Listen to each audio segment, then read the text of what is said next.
Hi everyone, आज हम लोग स्पिन ऑर्बिट कपलिंग के बारे में डिस्कस करेंगे।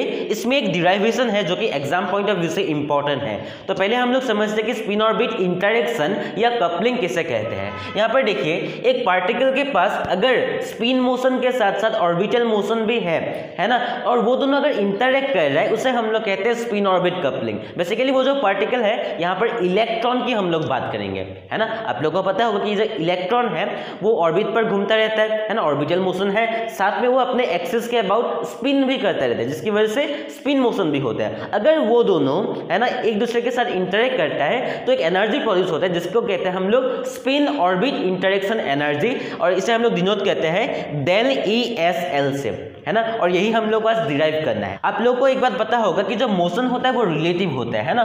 तो इस बात को ध्यान में रखते हुए हम लोग एक डायग्राम को समझने वाले हैं। यहाँ पर देखिए, हम लोग को यूजुअली क्या पता है कि न्यूक्लियस के चारों ओर इलेक्ट्रॉन घूमता रहता है कुछ वेलोसिटी के साथ, जिसे हम लोग v वेलोसिटी मान लेते हैं, है ना, और रेडियस है मान लीजिए r, है ना। तो यहाँ पर हम लोग एक बात और कंसिडर कर सकते हैं कि न्यूक्लियस को कंसिडर ना करके हम लोग, क्योंकि मोशन रिलेटिव है, हम लोग यहाँ पर इलेक्ट्रॉन को कंसिडर कर सकते हैं और यहाँ पर न्यूक्लियस को कंसिडर कर सकते हैं। यानी कि इलेक्ट्रॉन के फ्रेम ऑफ रेफरेंस से अगर हम लोग देखें कि तो इलेक्ट्रॉन एक जगह पर रुका हुआ है और न्यूक्लियस घूम रहा है विद द वेलोसिटी -v, है ना। पहला वेलोसिटी v था, यहाँ पर वेलोसिटी -v। तो इस बात को कंसीडर करके हम लोग क्या करेंगे, एक डिराइवेशन करेंगे, है ना।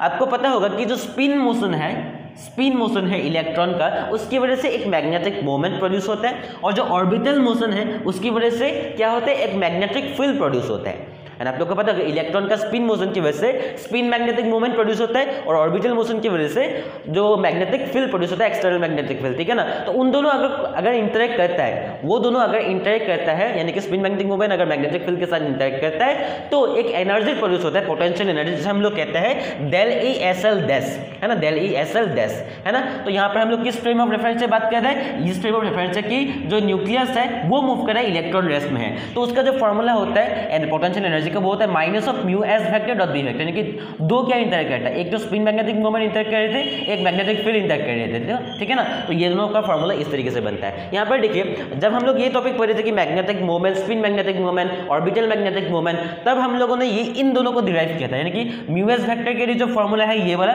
ये भी हम लोगों ने डिराइव किया हुआ है ऑलरेडी, और बी वेक्टर का जो फॉर्मूला है वो ये भी हम लोगों ने ऑलरेडी डिराइव किया हुआ है। तो बार बार हम लोग एक ही चीज को डिराइव नहीं करेंगे, यहाँ पर सिर्फ यहाँ पर फॉर्मूला पुट करेंगे। जैसे ही हम लोग इन दोनों को यहाँ पर पुट करते हैं तो माइनस माइनस प्लस हो जाते हैं और बचेंगे ये वाला, ठीक है ना, एस ये वाला। तो यहाँ पर देखिए, जहाँ पर GS है, GS मतलब क्या है, जो गायरोमैग्नेटिक रेशियो है होता है, यहाँ पर स्पिन गायरोमैग्नेटिक रेशियो है, तो यहाँ पर GS का वैल्यू ऑब्वियसली 2 होता है। अगर हम लोग ऑर्बिटल गायरोमैग्नेटिक रेशियो की बात करें तो उसका वैल्यू 1 होता है, ठीक है ना।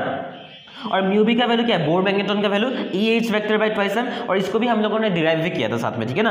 तो इन दोनों का अगर हम लोग यहाँ पर पुट कर देते तो बचेंगे ये, है ना। यहाँ से अगर 2 से 2 कैंसिल हो जाएंगे, सिर्फ बचेंगे 4, और बाकी जो है हम लोगों ने एज इट इज यहाँ पर ये वाला लिख दिया है ना।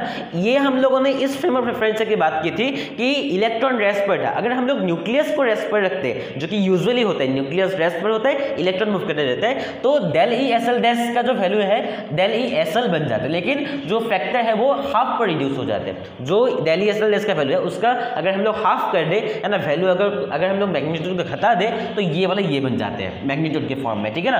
तो यहाँ पर एज इट इज ये वाला होगा, 4 के जगह पर नीचे क्या है 2 है, तो 4 2 8 हो जाएंगे, है ना। अब हम लोग को सिर्फ S dash vector dot L vector का वैल्यू चाहिए, S dash vector dot L vector का वैल्यू चाहिए, है ना। इसको निकालने के लिए हम लोग क्या करते हैं, टोटल एंगुलर मोमेंटम वेक्टर का जो फॉर्मूला है उसे हम लोग कंसीडर करते हैं। तो टोटल एंगुलर मोमेंटम है वो क्या है, orbital angular momentum plus spin angular momentum का सम होता है, वेक्टर सम होता है ना। इसलिए अगर हम लोग डॉट प्रोडक्ट करें, डॉट प्रोडक्ट का वैल्यू क्या होता है, z स्क्वायर होगा, L vector dot L vector क्या होगा, एल स्क्वायर होगा, S vector dot S vector S square होगा, और दो टर्म ऐसा आएंगे कि L vector dot S vector S vector dot L vector, क्योंकि ये डॉट प्रोडक्ट हो रहा है तो हम लोग रिप्लेस कर सकते हैं 2 twice of S vector dot L vector से, ठीक है ना। हम लोग क्या चाहिए, S vector dot L vector चाहिए, तो हम लोग इसको एज इट इज रखते हैं और 2 को उधर भेजेंगे तो 1/2 हो जाएंगे, ये वाला आ जाएंगे। हम लोग को पता है कि जो z का मैग्नीट्यूड का फॉर्म होता है वो होता है a square root over z plus 1, और जो l का मैग्नीट्यूड होता है वो होता है a square root l plus 1, ठीक है ना। जहाँ पर z क्या है, टोटल क्वांटम नंबर, यहाँ पर एल क्या है ऑर्बिटल क्वांटम नंबर, एस मतलब क्या स्पिन क्वांटम नंबर। तो आप लोगों को पता है ये हम लोगों ने डिराइव किया था, ठीक है ना। तो यहाँ पर एस वेक्टर और एल वेक्टर का जो फॉर्मूला वो क्या बन जाता है, एच वेक्टर तीनों में है और यहाँ पर स्क्वायर है तो एच वेक्टर स्क्वायर बाहर आ जाएंगे क्योंकि तीनों में कॉमन है ना। तो यहाँ पर नीचे 2 है और यहाँ पर एस दिस ये वाला। तो डेली एस एल का वैल्यू क्या आ जाएंगे, डेली एस एल का वैल्यू ये था, ये तो एस दिस आ जाएंगे है ना। साथ में एस वेक्टर और एल वेक्टर का वैल्यू क्या है, एच का स्क्वायर बाय 2, एच का स्क्वायर बाय 2 और साथ में ये वाला तो एस दिस ये। तो यहाँ पर एच का स्क्वायर एस दिस आ जाएंगे, 8 2 कितना हो 16 और ये वाला हम लोग के पास आ जाते हैं जो कि आप लोग को डिराइव करना था, है ना। तो ऐसे लोग यहाँ तक समझ में कुछ भी डाउट हो तो मुझे कमेंट करके बता सकते हो। मिलते हैं अगली वीडियो पर, तब तक के लिए जय हिंद।